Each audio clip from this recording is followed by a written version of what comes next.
Perfect. Ray, I'm sorry. It's got a red box, so is it videoing? Yes. Okay, it started. All right, well, before we begin, I want to say a few thank yous before I talk to you about the government system and the decisions that our building leadership team made.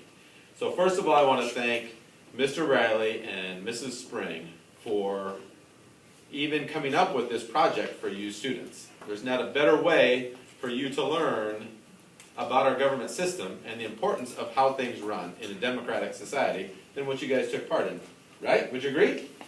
Yeah. Much better than reading out of a book and taking a test. It's real life.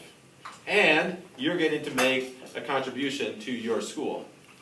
Secondly, I want to thank all the senators and representatives in both classes. So in this class right now, raise your hand if you were either a senator or a representative.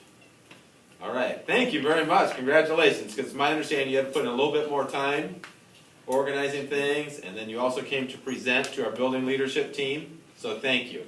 I also want to thank all students who participated, came up with ideas. Mrs. Spring said that there were hundreds of ideas, and eventually it was narrowed down to a few of them, correct? So thank you all for taking part in this government system. Raise your hand if you think that this is going to propel you to be a citizen who gets involved in the democratic process. How many of you feel like you're on the right path? Okay? Good. Because you live in a country where you get to have a say. And there are many millions of people in this world who don't get a say in what their country looks like, how people act, the rules, anything. And now the same thing can be said for schools. A lot of times students don't have very much say into how a school operates. Well, at North Scott Junior High, we want to hear from students. Student voice is important to us. It doesn't mean that we're going to turn everything over and do everything that the students suggest. There's a process, and we use the government system for you to have an impact on your school. So let's give a round of applause to all the students who participated and came up with great ideas.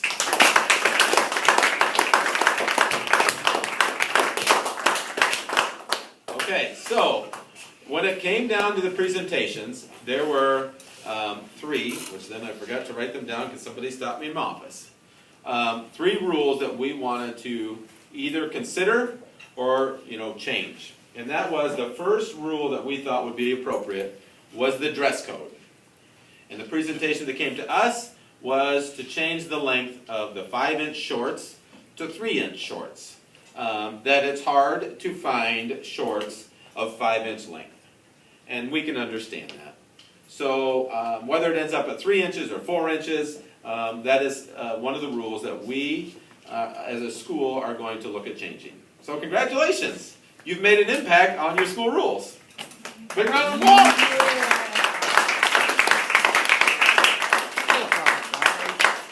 Okay, the second thing is about lunchtime. And I'm going to answer this a couple of different ways. First, we listen to you on terms of giving you a chance to be able to go to the bathroom and get your books and those types of things. Well, as you know, we're going to 2 lunches next year and not having 3 lunches. And so the length of those lunches, hopefully, we've heard you, and will be long enough for you to be able to stop at your locker, go to the bathroom, and things like that. So you should have enough time to do that, we hope. The one thing we don't know is how long it will take, if we only have 2 lunches, people to get through the lunch line, and how long lunch should actually be. So you're going to have to bear with us on that one, because we're doing something new entirely, and we're going to have to learn from the way things go. Make sense? But you've had an impact there. We heard you. We've listened to you. The third thing is... Is it a longer passing time? No. We did not. We do not plan on changing anything with the passing times. And I'll open up for questions here in a second. For the lunch one, at the end of lunch, you'll have a little extra time. Well, we don't know if we'll let them out a little bit early or what it will be on paper, but we're going to try to make sure they have enough time to go to the bathroom. Also, don't forget, you can go to the bathroom during lunch. Raise your hand if you've ever asked one of the adults if you can go to the restroom during lunch. Okay, so quite a few hands are up. That is always an alternative. That is always an option. Okay, the other one that came to us, which was intriguing, and this is up for consideration. I'm not committing to making this change. And that is, as we go next year to club days, the use of cell phone on those club days. Okay? And let me tell you, there are two sides to this coin.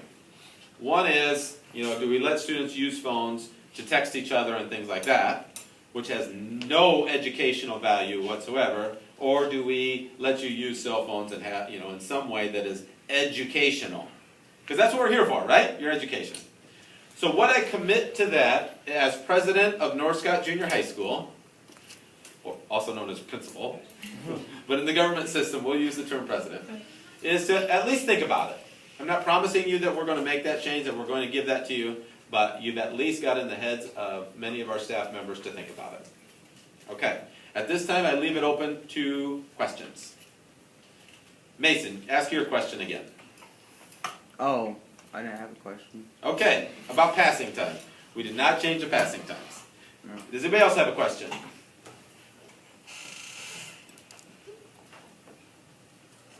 All right, well, thank you very much for your participation. Thanks for listening. Have a great summer, and I look forward to seeing these changes next year.